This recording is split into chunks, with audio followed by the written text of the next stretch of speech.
tey Pape Ngagne xam nga moom boobu ba léegi sorteem bu njëkk ba mercredi bu njëkk baak bi yëpp li muy wax mooy jàpp na ni tey nguuru Pastef waruñoo teg loxo nit ci ay délit d'opinion nag honorable. Quel délit d'opinion? nee na ci ay wax.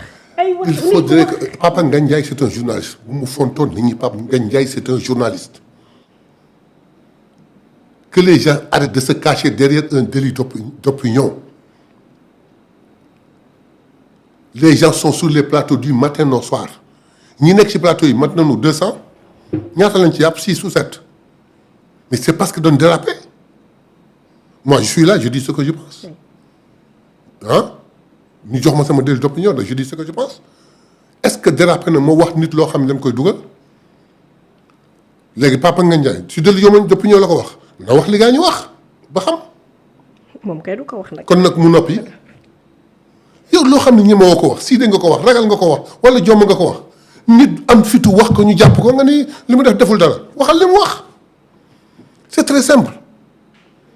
Qu'il arrête de dire li ma defal Ousmane Sonko qu'est-ce qu'il a fait pour Ousmane Sonko. waaw nee na defal na ko lu ko kenn def te nee na moom ci ndax sillage bi muy wax ni ko. ñaanuma la je vais le répondre. nee na am na Pastef yu bëri yoo xam moo leen defal promotion ma bëgg a wax ne ñun Pastef ñoo may promotion émission am. ouais. Faram-Facce. ouais. Faram-Facce existé na avant yéen nag. bien. dëgg yàlla yéen waa Pastef. vous avez raison Faram-Facce a existé avant nous. existé na avant yéen di. d'accord ni ça existait avant nous. oui. mais dafa am moment yoo xam ni il rampait pour avoir quelqu'un de Pastef et quand il avait de Pastef ça a explosé. C'est dans son émission que le slogan est sorti Diomaye mooy Sonko Sonko Diomaye. waaw wax na ko. ki l'a fait. moo tax mu fàttali leen ko. kooku nag du moom moo ko def moo invité El Malick sonn ci ba El Malick ñëw may ko buzz boobu affaire bi jóge foofu moom defalul El Malick ko may promotion ba El Malick di xew new fa.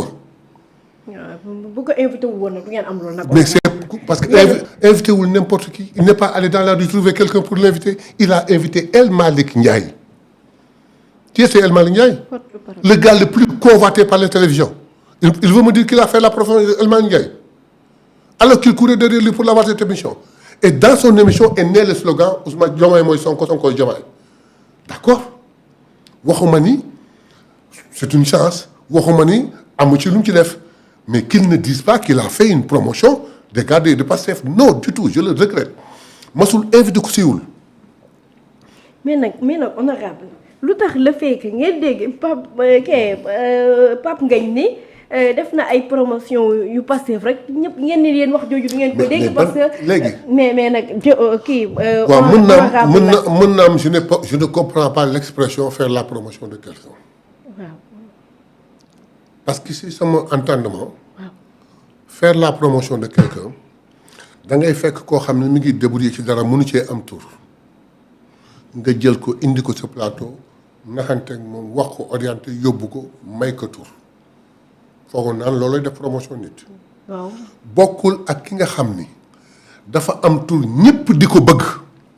di topp ci ginnaaw. di topp ci ginnaaw di teg moom émission nga am chance su am ko mu ñëw may la slogan boo xam ni sa biir émission moo toj réew mi su ñuy wax def promotion c'est lui qui a fait la promotion de l'émission mais ce n'est pas l'émission qui a fait sa promotion. kon daal yéen Pastef yéen a def promotion bi. ñoo ko may doole amoon na doole nag. mais ñoo ko yokkal doole non je ne dis pas non. il faut reconnaître la chose il faut reconnaître la chose. bien que je n'aime pas le style. mais amoon na doole mais ñun ñoo ko yokk dooleem voilà. mais quand même am na mérite kon parce que. mais ñu nekk ci opposition bi nga leen indi ci sa plateau. ba ñoom ñuy yokkul mbir. je dis même pas je ne dis bon maintenant en dehors de ce fait là. oui. bu ñu jàppee. mais c'est un type boo xam ni mais quand il bu defee chronique naa ko déglu au moins 3 fois. oui. J'aime ses chroniques. oui. Sa franchise. Expression intonation voix am. Articulation voix am ni mu koy defee chronique yu wér olof bu leer nañ ça je l'adore mais nag qu'il n'en abuse pas jusqu'à dire que c'est lui qui faisait la promotion des Pastefiens non ça je suis vraiment désolé c'est nous qui avons donné du punch à son émission. Pastef boobu toujours égal à vous-même. ouais. yéen moom yéen a ngi noonu rek ni ngeen bindoo en tout cas kenn ngeen ci réew mi mais dinañ ci ñëwaat dinañ ñëw desandi ci passé bu baax a baax ndax sortie Ousseynou Ly bi moom tam gis nañ depuis ce matin y a eu tellement de réactions y a eu beaucoup de gens yoo xamante ni daal mere nañ bu baax Ousseynou Ly fësal ko ci réseau yi mais dinañ ci ñëw mais balaa loolu dañuy desandi ci boobulee faram fàcce honorable gis nga Barthélémy Toye Dias kàddu yi mu yëkkati Barth moom déjà Barth je ne sais pas il n'a pas de conseil en communication ou bien lui-même il ne sait pas faire une communication. Borom Dakar. Bien entre parenthèses quand Mayabé moi je prépare une émission. Oui. ak yow Ndak. pour le jeudi. Le mardi Cheikh Bara Ndiaye toog dans une émission. Oui. juré ni lii ma leen wax du fa génn. il va appeler les journalistes waxam du wees yi joxe 10 propos ni waxam du génn ci on m'a trahi du ma leen tudd du ma wax ak ñoom man guerrier laa bàyyi leen fooy seen xel li ci des yàggatul tout c'est-à-dire que yàlla am yàlla bu ñàkk yàlla c'est-à-dire que il vient oui. mais même bu fekkee loolu la préparé woon mais rien que la sorte de Cheikh Bara waroon tax mu esquiver tuuti mais dafa ñëw daanu ci teen bi pour ne rien dire léegi Barth nee na il a été trahi. Oui. Par qui? Certainement par Ousmane Sonko. xam nga ni kan Ousmane lay waxal nag honorable. Bien d'accord très bien mais il l'a pas affirmé c'est moi qui suppose. tuddul turam. tuddul turam je le suppose parce que neen dootul tudd turam ca la gëj a siiwee parce que ba mu nekk doomu ndey si la siiwoon ba mu nekkatulee doomu ndey si la ñàkk a siiwati. siiw na nag yow. fan la siiwee d'accord point de presse yi muy organisé. pierre de presse bi xale yu organisé anniversaire Ousmane Sonko ñoo ko ëpp fii. honorable nag yaa ngi tooñ nag. li ma est-ce que dama tooñ li ma la wax c'est vérifiable na la ko sa technicien génne ñaari kii yëpp. Dominique moom à un moment T mu wax la nombre de vies yi xale yi am bi ñuy fêté anniversaire ak nombre de vies yi mu am il n'a pas plus de 1800 vies et comme ça alors que Ousmane Sonko bu génne day am lan 800 ay 900 vies 1 million. donc il n'a pas eu plus de 1800 démb rek am na seen ay confrères yu ko analysé. objection nag honorable nag objection. seeni confrères ñoo toog di wax di génne site yi ko jël yëpp au moment T di leen additionné mu nekk 1800 et quelque. mooy 1825. ah yaa ko wax. kii yi nu for. 1000 bii nu for dajale ko mu nekk 1825 alors que xale yi doon anniversaire ils étaient à 70 000 et quelque. Bon deuxièmement il dit les trahi bon on revient sur ça. Oui. doomu ndey. Oui. je l'ai dit et redit naa ko waxaat tey la répétition pédagogique Ousmane Sonko a fait de Barth un candidat. Oui. Tout le monde sait au Sénégal que le candidat de Khalifa Sall c'était Wardini. Soham Wardini. C'est la pression ou la technique de Ousmane Sonko a tout fait pour que Khalifa lâche et accepte ce qu'a dit, ce que veut Ousmane. Il paraît que Ousmane est allé jusqu'à dire Khalifa wax ak man Barth moo ñu arrangé nous aurons besoin de Barth parce que dafa am yeneen échéance di ñëw donc su ngeen jëlul Barth man ma génn ànd ak Barth et nous allons prendre Dakar gars yi ne non ëpp naa def dem négocier ñu bàyyi ñu def ko candidat ça c'est un. Deuxièmement. Ousmane a lâché sa campagne pour venir faire 2 jours de campagne à Dakar pour Ousmane Sonko. Pour Barthélémy Dias. Ñun magi Pastef pour répéter ce que Ousmane Sonko pour l'appuyer nous avons fait mené une campagne pour Barthélémy Dias ñun mag ñi waxuma la keneen ak keneen pour preuve bi mu faloo Ousmane Sonko dem rendre visite à son bureau les images sont là dañuy bërit ni ko kaay toog fii man ma toog ci chaise visiteur bi. parce que doon sagal nag yow tamit honorable nag. d'accord teraanga la teraanga. xam nga ànd ak nit ngeen bokk coalition. ñu ànd battre campagne. après mu ñëw seeti la sa bureau nga ne ko ñëwal toog fii ba toog fii. loolu moom da ko doon sàggal da ko doon honoré nag. très bien da ko doon honoré. mais daf ko booleeg nag di joxoon Ousmane Sonko photographe bi wax mu naan ko xoolal di wax waajaa ngi nii. da doon politique. bien ba tey léegi ñu dem situation yi dem ñu toog ba ak ça on va aux législatives yaa ngi may dégg ndax. yow rek laay déglu. mbir bi jaxasoo ba tey jii nee nañu ñoom ñoo complot ba ñu dindi suñu liste des tutélaires ñu ngi leen koy jiiñ te tey maa ngi ko commencé gëm.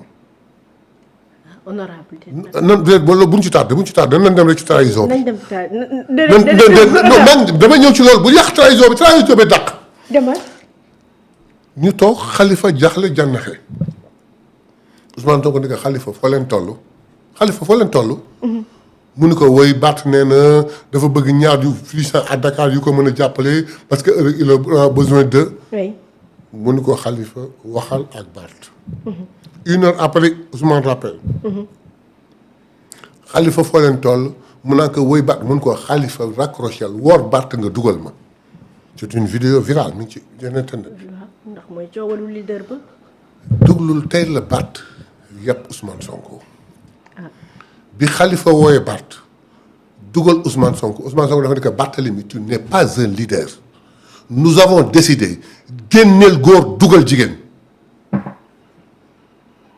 lan la ko tontoo waaw d'accord ok Ousmane maa ngi génne góor dugal jigéen. yarawul woon noonu de noonu la yaroo bis boobu. Barthélémy. waaw ma fàttali la benn mbir et je prends en témoin waa. Yewwi Askan non nu mu tudd sax seen coalition boobu. sàmm sa kàddu taxaw Ndakaaru taxaw. déedéet la coalition bi ñu bokkoon seen coalition. Yewwi Askan bi. oui. Barthélémy toog na leader yëpp toog mu ni gis nga nit ak sababam yàllaay dogalal kii joxoñ Ousmane Sonko yàlla moo def lii ñun ba ñuy politique boobu il était à l'école primaire. tey ji yàlla def ni bu ngeen bëggee ñu nangu réew mi jàppale leen ko moom mu dem c'est Barthélémy qui a dit ça on vient à la trahison c'est toujours Ousmane qui l'a trahi bien ñu toog Ousmane gis lu mu xamul avant loolu la préparation pour préparer la mairie su bëggee yëngal Dakar doom ndey il faut ñu génn doxantu ji ñu génn mu taal oto bi ñëw jot Ousmane am jot ak ñàkk jot satisfaire doomu ndeyam génn ñu dem police yi génn Sénégal dem vidéo naaw tout de tâche ba ci am ora léegi Ousmane Sonko toog ci benn interview ni am na ñoo xam ñu ngi dem nuy tama ci Macky Sall te yenn saa yi da ngay wax ak ñoom sax ñu mel na ko lay enregistré xam nga Ousmane nag ndaanaan pire la. da nga fan sa leader nag. oui su la neexee. moom da nga fan sa leader. su la neexee waaw ndax fee yii mi waaye continuer ba pare. non attendez may ma une minute. waaw. ma dëggal li nga wax. dama ko fan. parce que dafa doon suma kilifa. wan ma ci wàllu liggéey loo xam ni kenn mosuma ko wan ci kilifa. ca impôt avant moom. mu wan ma une confiance boo xam ne kenn mësu ko am ci man ñu àndandoo liggéey def une performance boo xam ne liggéey naa ba may nekk ak moom mësuma ko def ak nit. avant muy dugg ci politique dama daan wax ni su ma amoon chance su mën ko dir dugal ko ci politique mu régler Sénégal je prends en témoin mes propres amis vous avez totalement raison dama ko fan yàllaa ko may ni mu mel du njàmbaaram yàlla moo ko may ni mu mel te nangu naa ko man. te ba ma koy wax il y a en 2007 2008 booba xalaatugul woon sax dugg ci politique. pour revenir à notre mouton Ousmane Sonko wax loolu naanaan la am na ñuy dem nuyu tamit di seeti Macky Sall tey booy waxante sax dañ lay enregistré ça suffit pour que nag nit jaafur wajajajajajaj lu ne mu wax ko Ousmane Sonko c'est la gëj a wax waxam. bis boobu la gëj a wax waxam benn yoon la ko ci journaliste laaj en pleine émission interview bu am doole suivi par plus d'1 million de personnes affaire Barthélémy mu ni awma lu ma ciy wax te su ma amoon lu ma ciy wax du fii laa koy wax par respect à la personne ndax colère démb mais moo wax Barthélémy ni que aura bi mu amoon fu ne dugg na fa am politique amul loolu bi mu lëngee Ousmane Sonko la ko am mu defe ni yegg na au sommet te dañ ko nax moom Barthélémy. lii may wax Barthélémy dina ko xam moom ak benn jeune journaliste politicien. jeune journaliste politicien. waaw. jeune journaliste politicien kan la. soxlawul tudd turam moom du ko déggee dina ko xam Barthélémy bu déggee dina ko xam kilifa réew mi nax leen ni leen kaay kii ngeen topp di rey seen bopp ak di kii je vais le détruire il sera pas candidat te du dem. vous avez un avenir je vais vous soutenir ils ont trahi ñoom ñaar ñëpp gis nga ko donc Barthélémy a trahi Ousmane sur une promesse que Ousmane sera détruit et que lui dina porter plus d'hommes. Il n'a pas simplement trahi Ousmane Sonko, il a trahi Khalifa. moom Barthélémy Toye Dias. Aujourd'hui, il lâche Khalifa, il va créer son mouvement. ba pare di jaar ci suuf di jéem a rocc li Khalifa am. mais honorable Barthélémy Toye Dias ak Ousmane Sonko problème bi après liste yeeg yooyu li ci fas mooy mbirum maa ngi dégganteeg am na kuy dégganteeg le président Macky Sall mais après Barth dafa génn mu ni. déggante boobu. donc kan ma ko wax di Barth la kan ma ko waxoon moom la. ah waaye xam na ni nag yow tamit. xam na ni moom si. moom la moom ndax. moom xam na ni